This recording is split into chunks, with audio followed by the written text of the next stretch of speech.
하나님께서 주시는 성경 말씀입니다. 누가복음 10장 25절로 28절 말씀 받들어 읽겠습니다. 어떤 율법 교사가 일어나 예수를 시험하여 이르되 선생님, 내가 무엇을 하여야 영생을 얻으리까? 예수께서 이르시되 율법에 무엇이라 기록되었으며 내가 어떻게 읽느냐? 대답하여 이르되 내 마음을 다하며 목숨을 다하며 힘을 다하며 뜻을 다하여 주 너의 하나님을 사랑하고 또한 내 이웃을 내 자신같이 사랑하라 하였나이다. 예수께서 이르시되 내 대답이 옳도다. 이를 행하라. 그러면 살리라. 교회와 그리스도인들은 예수님의 지상 명령인 복음 전파와 영혼 구원이 가장 중요한 사명이다. 그러니 그 일에 집중하고 환경 문제는 국가와 과학자, 전문가들에게 맡기면 된다. 이렇게 말씀하시는 분들이 계십니다. 여러분은 어떻게 생각하시나요? 복음 전파와 영혼 구원은 물론 믿는 이들에게 주신 가장 중요한 사명입니다. 이것은 두말할 나위가 없는 명령이죠. 그런데 저는 하나님께서 창조하시고 우리에게 돌보라고 맡기신 세상 만물, 즉 생태 세계와 환경을 지키는 사명도 그것에 못지않게 중요하다고 생각합니다. 하나님께서는 말씀으로 세상 만물을 지으시고 마지막 날에 사람을 만드셔서 이 세상을 돌보고 다스리는 사명을 맡기셨습니다. 죄악으로 에덴 동산에서 쫓겨난 후에도 또 예수 그리스도를 세상에 보내셔서 죄를 회개하고 돌이켜 그분이 구주이심을 믿는 이들에게 죄사함과 구원의 길을 열어주신 후에도 그리고 예수님이 부활 승천하시고 다시 오시기를 기다리는 지금도 하나님의 창조 세계를 돌보는 사명은 우리에게 여전히 유효한 일이라고 믿습니다. 생명의 토대가 되는 자연은 하나님의 섭리인 창조 질서에 의해 운행되고 있습니다. 생명은 하나님의 것으로 신비하고도 존엄합니다. 우리 생명을 유지하는데 없어서는 안 되는 공기와 물, 그리고 음식물은 모두 하나님께서 만드신 창조 세계를 통해서 값없이 주시는 은혜의 산물입니다. 풍성하게 주시는 햇빛을 받고 또 때를 맞춰 내려주시는 비를 맞으며 나무들은 열매를 맺고 들에는 우리의 일용할 양식인 곡식들이 익어갑니다. 강과 바다에서는 물고기가 헤엄치고 자연은 계절을 따라 인간이 살아가는 데 필요한 것들을 지속적으로 공급해 주죠. 그런데 생명을 유지하는 데 부족함이 없던 땅과 물과 공기나 우리의 육신과 무분별함으로 인해서 지금 오염되고 훼손되었습니다. 이제 이 자연이 우리의 건강과 생명을 위협하는 지경에 이르렀습니다. 지금 우리 인류가 직면하고 있는 기후위기는 발전이라는 목표를 향해서 눈 감고 달려온 인간의 욕망과 맹신이 만들어낸 결과입니다. 로마서에서도 사도 바울은 탄식하며 고통 가운데 있는 피조물들이 하나님의 자녀를 고대하고 있다고 했습니다. 바로 우리가 하나님의 자녀가 아닙니까? 하지만 지금까지 우리는 그 역할을 외면하고 자신의 이익과 편안함만을 추구하며 살아가고 있지 않은지요. 이제라도 돌이켜야 합니다. 넓고 편한 멸망으로 가던 길을 이제 돌아서서 생명으로 인도하는 좁은 길을 가야 합니다. 우리에게는 하나님의 명하심을 따라 창조 세계를 책임있게 보존하고 생태계의 위기를 극복해야 하는 그런 사명이 있습니다.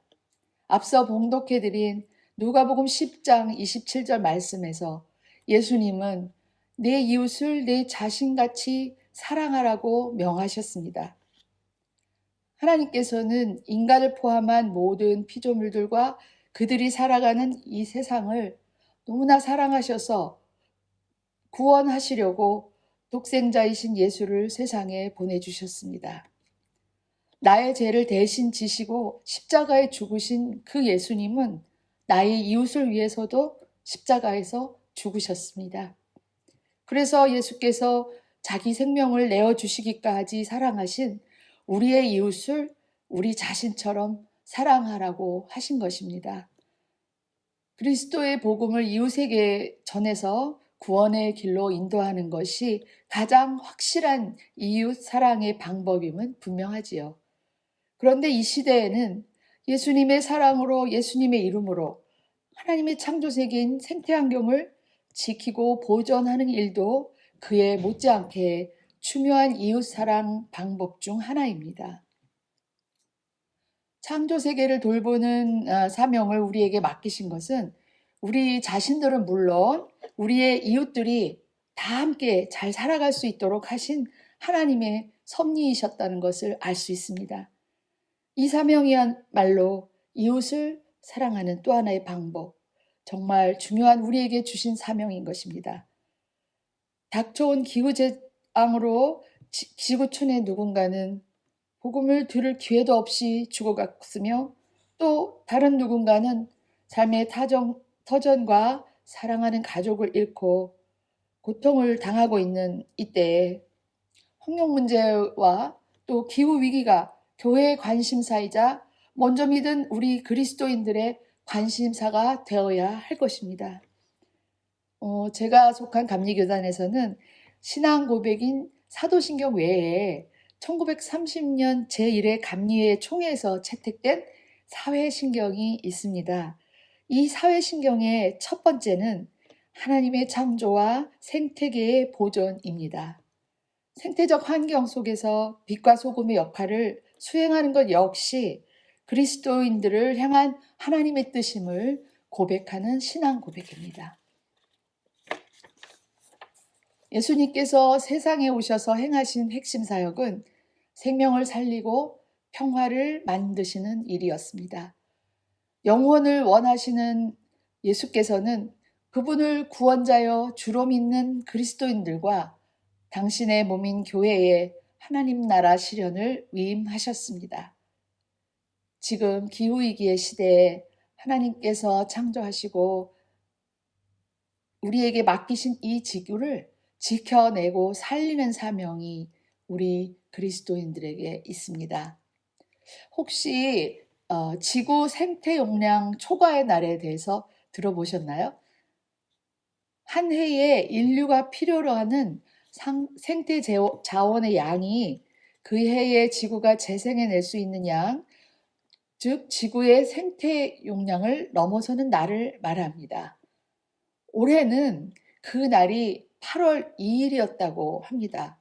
그렇다면 지금 10월 달인데 우리가 소비하는 생태 자원은 이미 고갈되어서 앞으로 미래 세대가 써야 할 것을 앞당겨서 쓰는 것과 같다는 말입니다.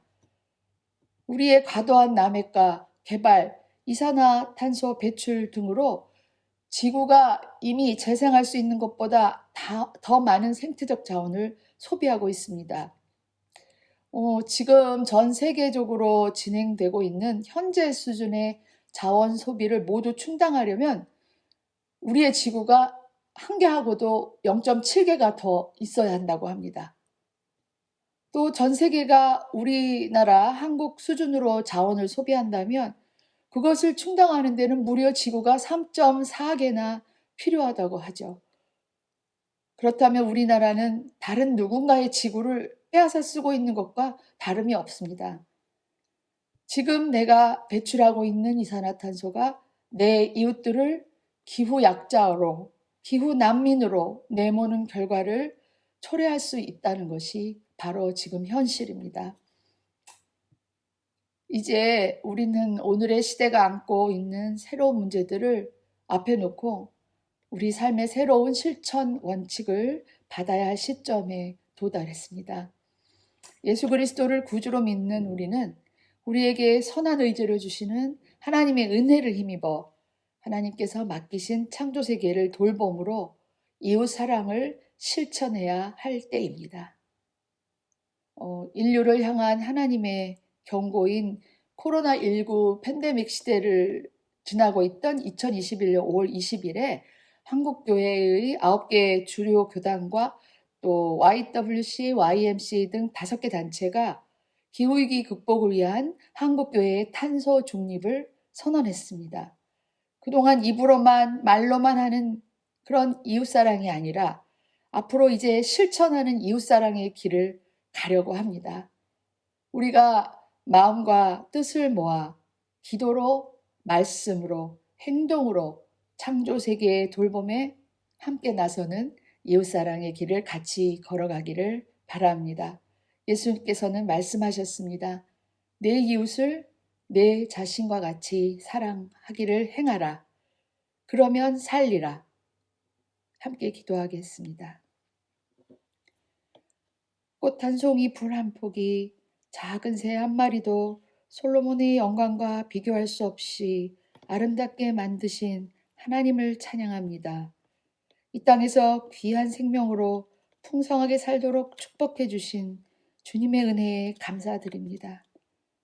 창조주 하나님께서 선하게 만드신 이 세계는 모든 피조물들이 평화롭게 나누고 공생하도록 우리에게 주신 귀한 선물임을 고백합니다. 하나님께서 생명과 평화로 가득 차게 지으셨던 세상이 우리 외에 교만과 이기심, 탐욕으로 신음하는 불법과 불의의 지경이 되어가고 있습니다. 더 많이 소유하고 부러움 없이 소비하고 과감하게 버리는 것이 행복하고 축복된 삶이라고 착각하였습니다. 욕심이 잉태해서 죄를 낳고 죄가 장성해 사망을 낳았음을 이제 통탄하며 회개하오니 주님 십자가의 보혈로 용서해 주옵소서. 이제 우리가 지체하지 말고 하나님의 청지기 사명을 받은 이웃과 공동체 자연과 피조세계에 대한 책임과 연대의식을 회복하게 하옵소서. 기후위기를 극복하기 위해 하나님의 자녀들이 마음과 힘을 모아 먼저 자발적으로 불편함을 감내하며 편리함과 이익, 소유에 대한 욕망을 적극적으로 멀리하고 이웃과 자연에 대한 책임을 주님 앞에서 진지하게 고민하게 하옵소서. 조금씩 손해보고 주위를 세밀히 살펴보고 이웃의 필요에 반응하며 하나님의 창조세계에 대한 책임을 감지하고 응답하게 하소서. 기후재난으로 가족과 집과 일터를 잃고 고통당하는 기후난민과 기후위기에 누구보다 취약한 우리의 이웃, 기후약자들을 우리가 예수 사랑으로 위로하고 돌보며 돕게 하옵소서. 기후위기 극복을 위한 구체적 행동과 실천 방향을 함께 고민하며 기후 붕괴를 저지하기 위한 최우선 과제인 에너지 전환에도 힘쓰게 하옵소서. 하나님께서 아름답게 창조하신 자연을 보존하고 지켜 생명을 살리는 일에 교회와 믿는 이들이 나서게 하소서. 하나님을 사랑하고 또 내 이웃을 내 몸과 같이 사랑하라신 주님의 명령에 순종하기 원합니다. 창조 세계를 돌봄으로 예수 그리스도의 사랑을 전하게 하옵소서. 우리 주 예수 그리스도 이름으로 기도합니다. 아멘.